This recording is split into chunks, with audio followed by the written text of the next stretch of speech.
यहाँ पर किसी के लिए भी अगर आप गड़बड़ी और परेशानी को पसंद नहीं करते हैं, समस्या, परेशानी, खालीपन और अंधकार को आप उसे लेकर बदल सकते हैं। सच में अपने जीवन में परिवर्तन ला सकते हैं। जो चीजें नहीं है उन्हें ऐसे बुलाने से जैसे कि मानो वे हैं।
इब्रानियों 11:11।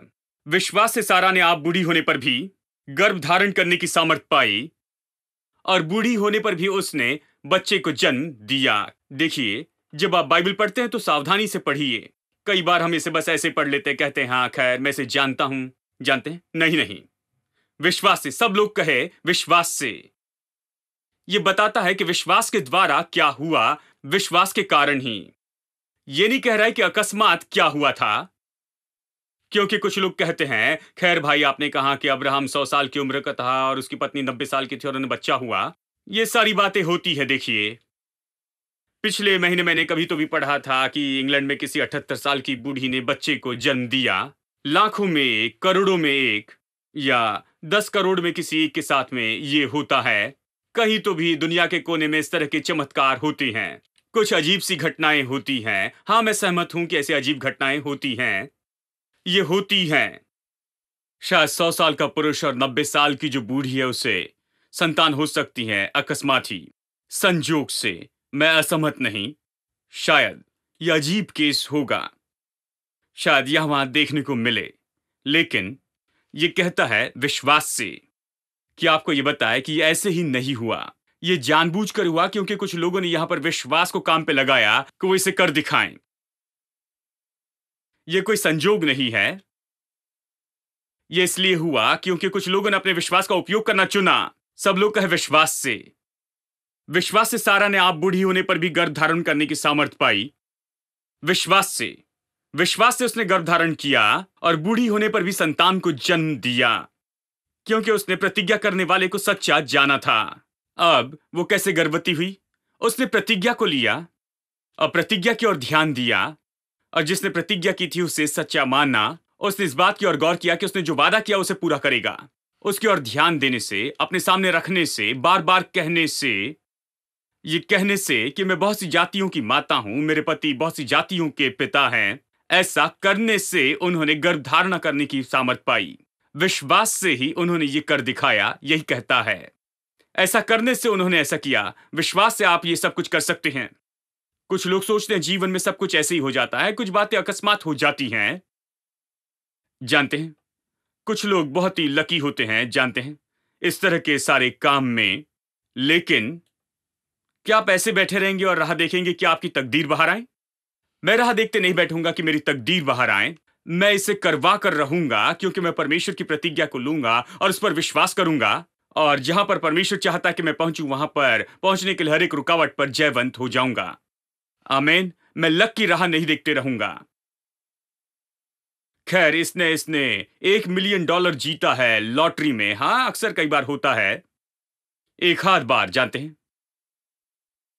अवश्य ही ये तो नहीं होता है यहां पर बैठे 99.99 लोगों के जीवन में।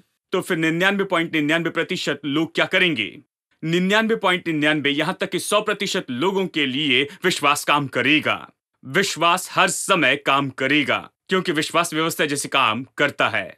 अब अगला वचन देखिए, कहता है, इस कारण एक ही जन से, जो कि मरा हुआ सा था, आकाश के तारों और समुद्र के तीर के बालू के समान अगणित वंश उत्पन्न हुए।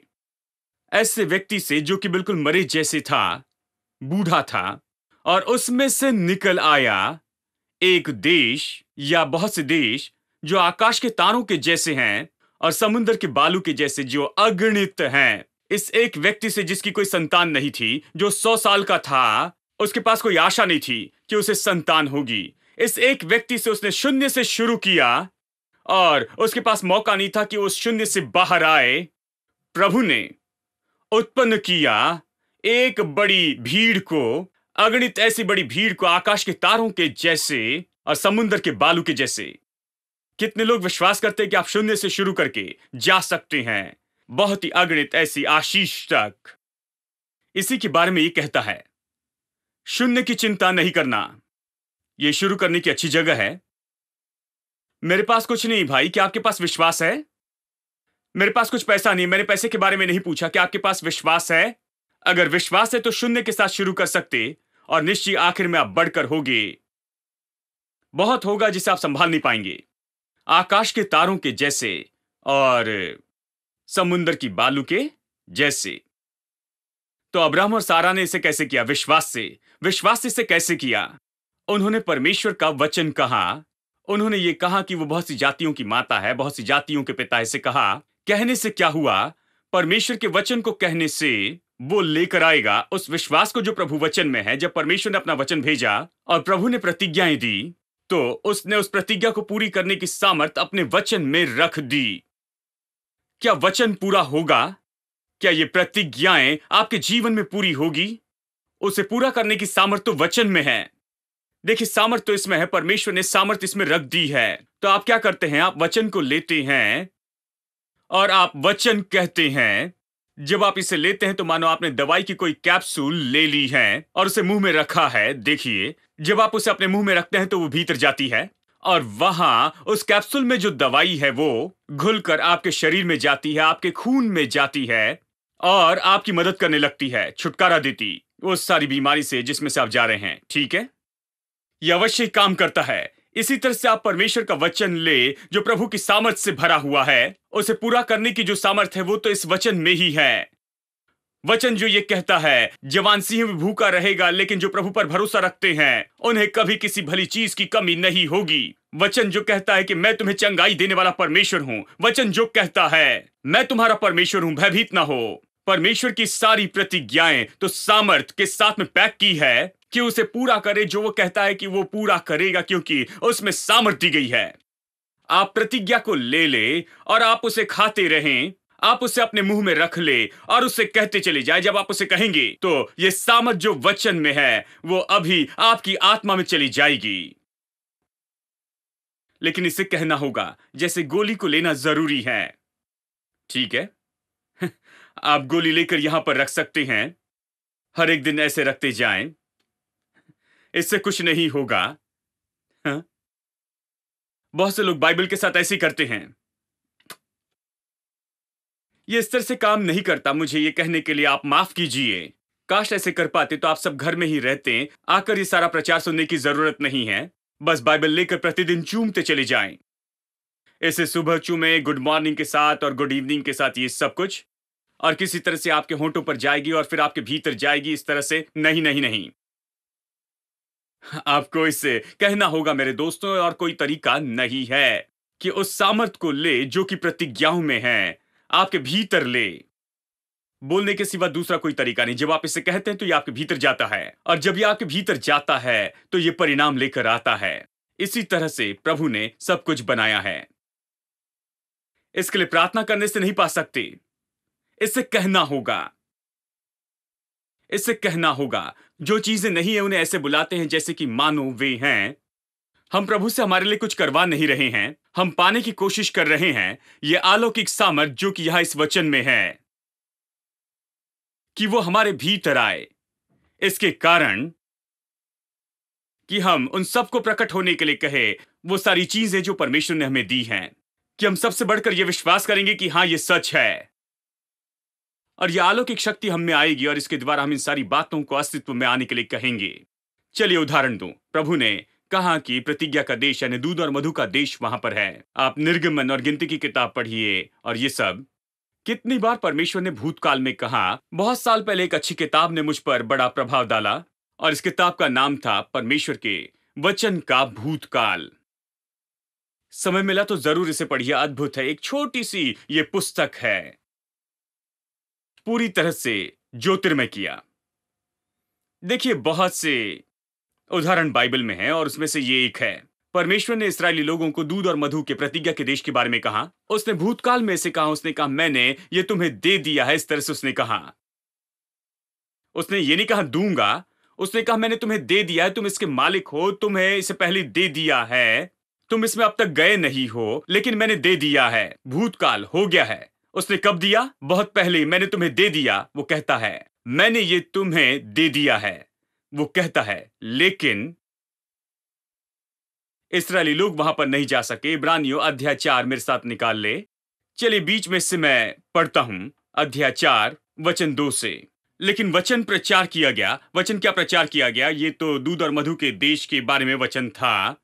दूध और मधु का प्रचार मूसा कर रहा था। हेलो वचन प्रचार किया गया दूध और मधु का, कि कैसे परमेश्वर ने दूध और मधु की जगह तैयार की है। मूसा दूध और मधु का प्रचारक था। प्रचार किए गए वचन से उनका कोई लाभ नहीं हुआ, क्योंकि सुनने वालों के मन में विश्वास के साथ नहीं बैठा, और इसलिए वो प्रवेश नहीं कर पाए। अब इसे सुनिए। वचन प्रचार किया गया, उससे कुछ लाभ न हुआ, क्योंकि वो विश्वास के साथ नहीं बैठा। जानना चाहते विश्वास क्या है? बहुत सी जगह पर जब आप बाइबल में विश्वास शब्द देखते हैं तो आप उसकी जगह पर शब्द रखें। जो बातें हैं ही नहीं उन्हें ऐसे बुलाने जैसे वो हैं। तो चलिए ऐसे पढ़ते हैं। प्रचार से उन्हें कुछ लाभ न हुआ, क्योंकि उन्होंने नहीं जोड़ा। जो बातें नहीं हैं उन्हें ऐसे बुलाने से जैसे कि मानो वह हैं। चलिए सरल शब्दों में कहूं, प्रचार के रूप में उन्होंने जो कुछ भी सुना उससे कोई लाभ नहीं हुआ, क्योंकि उन्होंने सुना, लेकिन जो चीजें नहीं है उन्हें ऐसे नहीं बुलाया जैसे कि मानो वे हैं। वो सुनने में तो बहुत अच्छे थे, लेकिन वो इसे कहने के लिए तैयार नहीं थे कि अस्तित्व में लाए। वो सुनने के लिए तैयार थे, लेकिन वो जो चीजें नहीं है उन्हें ऐसे नहीं बुला रहे थे जैसे मानो वे हैं। आप इसराइलियों का इतिहास देखिए, ये कितनी बार तो भी आपको दिखाएगा। कितनी बार परमेश्वर ने कहा कि मैंने तुम्हें ये दे दिया है। आप मुझे दिखाइए कि पहली पीढ़ी एक बार भी, उन्होंने एक बार भी अपना मुंह खोलकर ये नहीं कहा था परमेश्वर ने हमें दिया है इसलिए ये मेरा है। क्या यह अद्भुत नहीं? परमेश्वर ने बार बार कहा कि मैंने तुम्हें ये दे दिया है, लेकिन फिर भी एक बार भी उनके मुंह से ये नहीं आया परमेश्वर ने हमें ये दे दिया है। नहीं नहीं नहीं, उन्होंने क्या कहा? वहां पर तो दानव रहते हैं, हम वहां पर नहीं जा सकते हैं, युद्ध को नहीं जीत सकते हैं, हम नहीं ले सकते हैं, ये असंभव है, ये नहीं हो सकता, हम टिड्डियों के जैसे हैं, हम मिस्र में ही रहते तो ये अच्छा ही होता, तू हमें यहां पर हम सबको जंगल में मारने के लिए लाया है। उनके मुंह से यही तो निकला था। परमेश्वर ने कहा मैंने तुम्हें दिया है, उन्होंने इसे कभी नहीं कहा। जानते हैं, जब परमेश्वर ने प्रतिज्ञा की, निर्गमन अध्याय 23, 20 और 21 में परमेश्वर ने कहा, देखो मैं स्वर्गदूत भेज रहा हूं कि तुम्हारी रक्षा करे उस देश में जो मैं तुम्हें देता हूं। पुलिस और मिलिट्री प्रोटेक्शन से भी अच्छा था। एक स्वर्गदूत हजारों मनुष्यों के बराबर होता है। कोई तुम्हें परेशान नहीं करेगा, तुम वहां पर जाओ, व्यक्तिगत स्वर्गदूत मैं तुम्हें देता हूं तुम्हारे साथ। वो तुम्हें वहां ले जाएगा, सुरक्षित रूप में वहां पहुंचाएगा। फिर उसने कहा, उससे क्रोधित न करना। अगले वचन में आप पढ़ते हैं, उससे तुम क्रोधित न करना। मैं स्वर्गदूत भेज रहा हूं, वो दुश्मन नहीं, वो तुम्हारा दोस्त है। मैं स्वर्गदूत को भेजता हूं तुम्हारी रक्षा के लिए कि तुम्हें वहां पर ले जाएं, लेकिन उससे खिलवाड़ न करना, उसे गुस्सा न दिलाना। क्यों? स्वर्गदूत को कैसे गुस्सा दिलाएंगे? देखिए, स्वर्गदूत तो वहां पर परमेश्वर के हैं और वो परमेश्वर के काम के लिए हैं। यदि आप अपना मुंह खोलकर प्रभु का वचन कहते हैं तो स्वर्गदूत वहां पर होता है कि ऐसे करने में आपकी मदद करे। जो वचन कहता है, स्वर्गदूत आपका सहायक है, क्योंकि स्वर्गदूत को इसकी परवाह नहीं कि किसके गले से ये वचन निकला है, ये आवाज आई है, ये किसकी आवाज है। जब तक कि जो कहा गया वचन है वो तो परमेश्वर का वचन है। यदि मैं प्रभु का वचन कहता हूं तो मानो जहां तक स्वर्गदूत की बात है कि स्वयं परमेश्वर कहता है, यानी जब मैं प्रभु वचन कहता हूं तो स्वर्गदूत आकर मेरे बाजू खड़े रहता है, मेरी मदद करता है। स्वर्गदूत ऐसे ही तो काम करते हैं। भजन सच में एक जगह पर इस तरह से कहता है जहां ये कहता है कि हम परमेश्वर के वचन को आवाज देते हैं। वचन यहां है, इसे आवाज देनी है। वचन यहां है, हमें इसे कहना है। जब हम वचन कहते हैं, स्वर्गदूत परवाह नहीं करता कि आपने इसे कहा है। ये मानो स्वयं परमेश्वर इसे कह रहा है, क्योंकि वचन परमेश्वर का है, प्रतिज्ञा परमेश्वर की है। स्वर्गदूत को कैसे क्रोधित करेंगे जब आप प्रभु वचन के विरुद्ध में कहते हैं? जब प्रभु ने कहा मैंने तुम्हें दे दिया है और आप कहते हैं नहीं, हम तो जंगल में ही मर जाएंगे, तुम हमें यहां पर मारने के लिए लाए हो। यह स्वर्गदूत को क्रोधित करता है। प्रभु ने कहा उसे क्रोधित न करना, और उन्होंने क्रोधित किया और वो खत्म हो गए। हेलो। मतलब देखिए कैसे, मतलब देखिए लोग तो इतने मूर्ख हैं कि वो जंगल में ही मर जाएं। व्यक्तिगत स्वर्गदूत भेजा गया कि उन्हें सुरक्षित प्रतिज्ञा के देश में लेकर जाएं। उन्हें बस सहयोग देकर जाना था, क्योंकि परमेश्वर ने पूरा एस्कॉर्ट दे दिया था कि प्रतिज्ञा के देश में लेकर जाएं। देखिए, इसीलिए हमारे शब्द महत्वपूर्ण है। नहीं कह सकते कि महत्वपूर्ण नहीं। शब्दों से ही स्वर्गदूत क्रोधित हुआ था और कुछ नहीं। और शब्द इतने खतरनाक हैं क्योंकि वो एक चित्र हमारे सामने रखते हैं, ठीक है? मैं यहां पर 10 साल के बच्चे को लेकर अपने कार के बारे में पूरा विवरण उसे बता सकता हूं। उसे नंबर भी देखने की जरूरत नहीं। मैं उसे रंग बताऊं, कैसे दिखती बताऊं, और जानते हैं फिटिंग्स उसमें है, जानते हैं सीट्स का रंग क्या है, और मैं उसे कार के कुछ गुणों को बता सकता हूं जिसमें डेंट और स्क्रैचेस भी हैं। वो वहां पर बाहर जाकर मेरी जैसे 10 कार को देख सकता है, और शायद वो इसमें सफल हो जाए कि वो मेरी कार को पहचाने। वो कहेगा कि हाँ, मैं जानता हूं कि ये पास्टर की कार है। और आप पूछे तुम्हें कैसे पता? क्यों इतने निश्चित हो? क्योंकि मैंने उसे बताया है। शब्द काफी है कि वो एक चित्र दे दे। देखिए कि छोटा बच्चा भी उससे काम करने लगता है। शब्द इतने सामर्थी हैं। इसलिए आपको पहाड़ से कहना है। जब आप पहाड़ से कहते हैं तो ये चित्र देता है। कर्ज का ये पहाड़, समस्याओं का ये पहाड़, ये समस्याएं, परेशानी जो हैं, तुम उखड़ जाओ और समुद्र में जा पड़ो। अब देखिए यहां पर एक चित्र बनाते हैं कि वो गायब हो रहा है। ये आपके अंदर विश्वास के चित्र को बनाता है। लेकिन बहुत से लोग मरकुस 11:23 का उल्टे में काम करते हैं। उल्टे में कैसे काम करते हैं? वो कहते हैं खैर मैं कर्जे में डूब रहा हूं, मैं खत्म हो रहा हूं, मुझे नहीं लगता कि मैं कभी पानी के ऊपर सिर निकाल पाऊंगा। अब तो ये खत्म हो चुका है, मैं खत्म हो चुका, अब तो हो गया, मैं पूरी तरह से खत्म हो गया। यही तो वो कहते हैं। जानते ये किस तरह का चित्र बनाता है? ये ऐसा चित्र बनाता है जैसे कि मानो कोई आता है और आपके हाथ में चेन बांधकर जेल में खींच कर लेकर जाता है। ऐसे लगता है कि आप हमेशा के लिए बंद हो गए। ये ऐसा चित्र बनाता है कि आप पूरी तरह से असफल है, पूरी तरह से सब कुछ हार गए हैं। ये ऐसा चित्र बनाता है कि आप पूरी तरह से शून्य हो गए हैं। आप खुद को देख सकते हैं, आपकी सारी संपन्नता चली जा रही है, आप पूरी तरह से खत्म हो रहे हैं। आप इसे देख सकते हैं। शब्द इतने सामर्थी है, ये एक चित्र बनाते हैं। बहुत से लोगों ने ऐसा चित्र बनाया और प्रतिदिन उसे देखते हैं। वो कहता है मैं खत्म हो गया, पूरा हो गया, खत्म हो गया, मैं अब ऊपर नहीं आ सकता, सब खत्म हो गया, सब कुछ पूरा खत्म हुआ। उन्होंने कहां कहां और कहां और कहां है, और अंत में उन्हें यही मिला।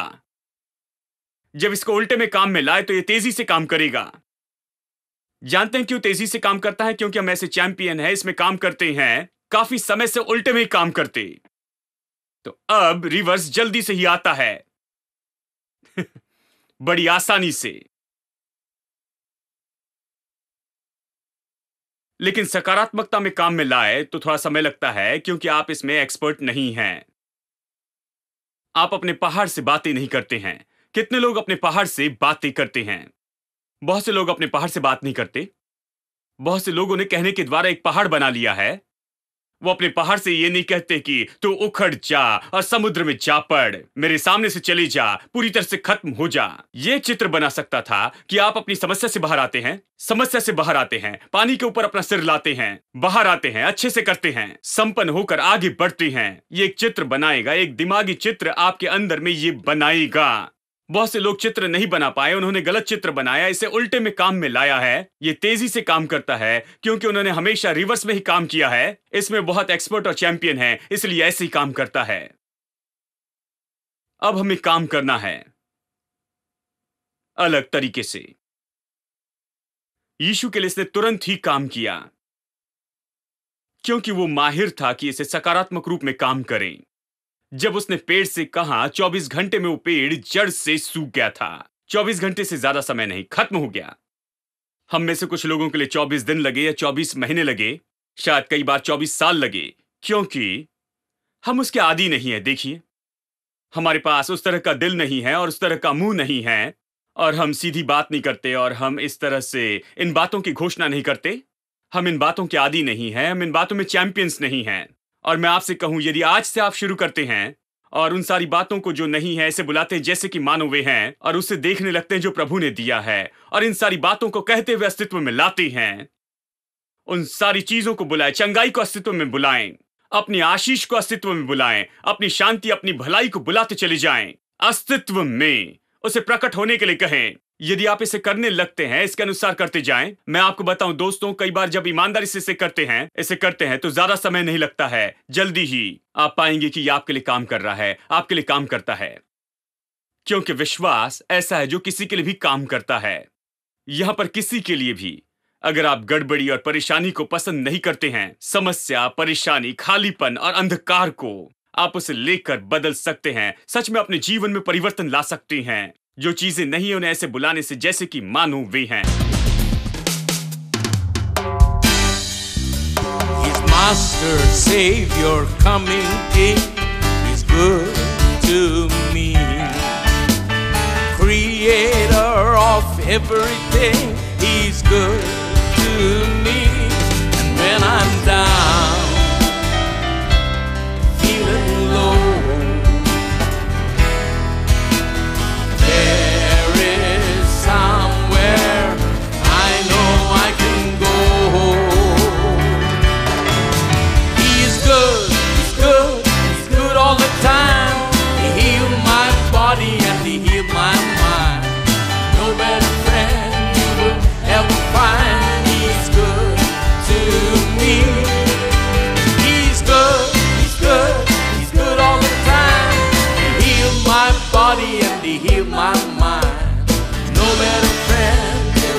ever find. He's good to me.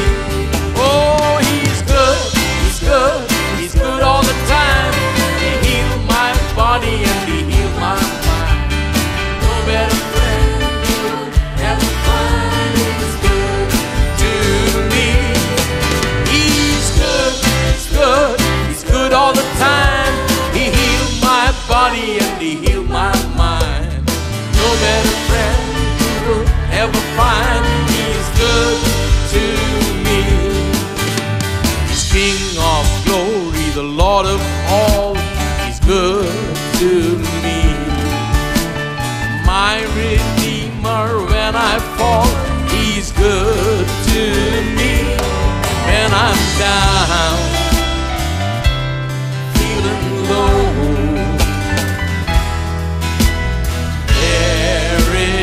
somewhere I know I can go. He's good, he's good, he's good all the time. He healed my body and he healed my mind. No better friend you will